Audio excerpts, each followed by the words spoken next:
coolest, calmest person on earth, certainly in this situation, precisely when and where those qualities were needed most. Even though she says she was scared inside, praying on the inside, she and the 911 operator, Kendra McCrae, who you're going to meet in a moment, were partners in preventing a massacre at the school where Antoinette works and was trapped with a gunman.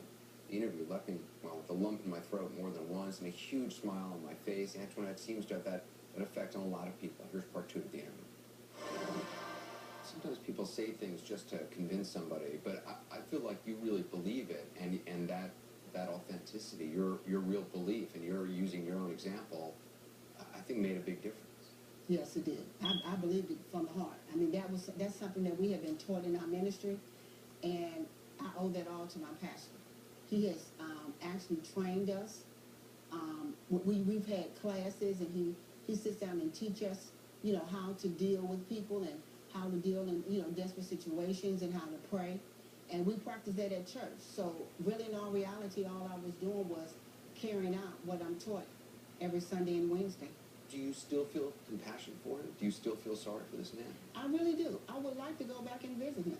You would like to maintain contact with him? Yeah, I would. I would like to go back and contact him and just see how he's doing.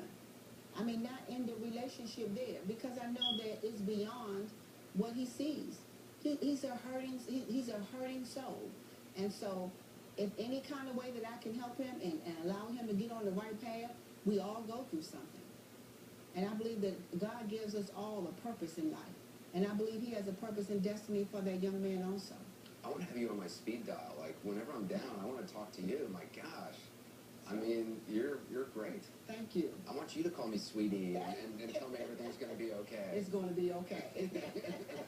It's going to be my ringtone. I'm going to get a ringtone with your voice to say, sweetie, everything's going to be okay. It's going to be okay. Yes, and it is. It is. I've learned that through everything I've been through. I was actually telling God that even though it seemed like I've been through hell and back, I promised him December the 31st that if he allowed me to live, that 2013 would be heaven for me. And so I know today that all that I went through was actually for that one perfect day. And that was to save that young man's life and to make sure that 800 and some children and also all of our staff will be able to know that God is real. And even all of those who don't believe, they're able to see a God in action. So if I don't do anything else, I know that God was seen on that day. You weren't even meant to be sitting in that seat in that place, right? I mean, correct. I mean, that's just extraordinary that it just happened to be you. Right. And matter of fact, we just had someone that was hired in that position.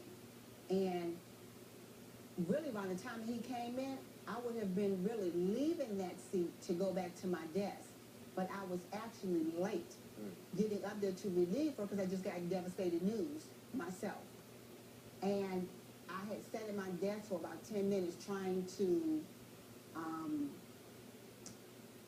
not get overwhelmed by the news that I just got. And so it made me late to relieve her. And so then I'm sorry.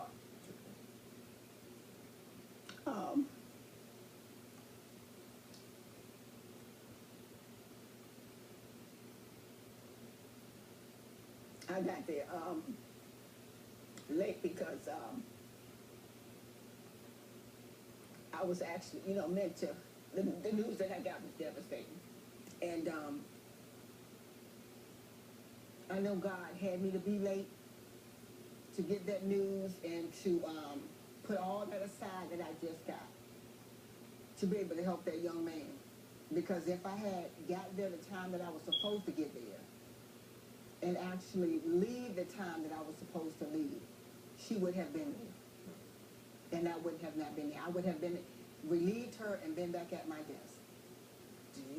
Did you know you were capable of this? I mean, you know, we're all tested at times, and you never know how you're going to react. Some people who think they're going to be able to rise to an occasion, they fall. And some people who think they would rise up and are strong in ways they never anticipated. Did you know you would be able to be this person? No.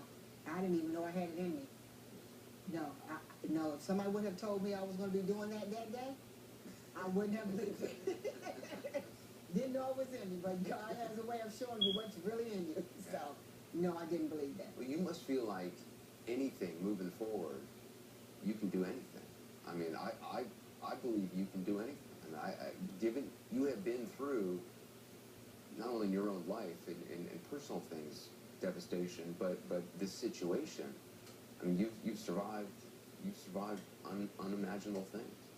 Yes, I have this new thing that I say to myself. It's called Push Past the Pain. My pastor's wife did that teaching in a women's ministry last year. She titled the message, Push Past the Pain. In spite of what adversaries and what things you may go through in life, just continue to push. And so every time things come on, I always say to myself, push past the pain.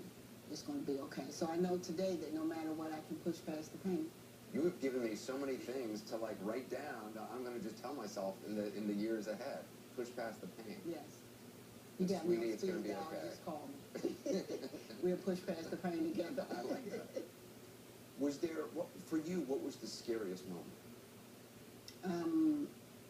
When he was reloading the magazines. Because at first I knew he had the book bag, but I didn't know what was in the book bag. I just seen him with the gun. And I didn't know, when he opened it, I was just thinking, oh, he just got a couple of bullets. But inside of the book bag, he had another bag. So he had bullets inside the book bag and bullets in another bag. Did you know how many rounds he had?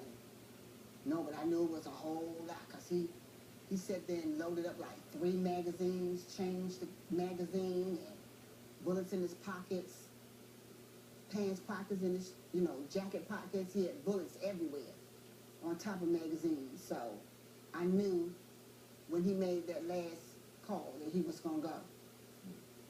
Because he had loaded up to go.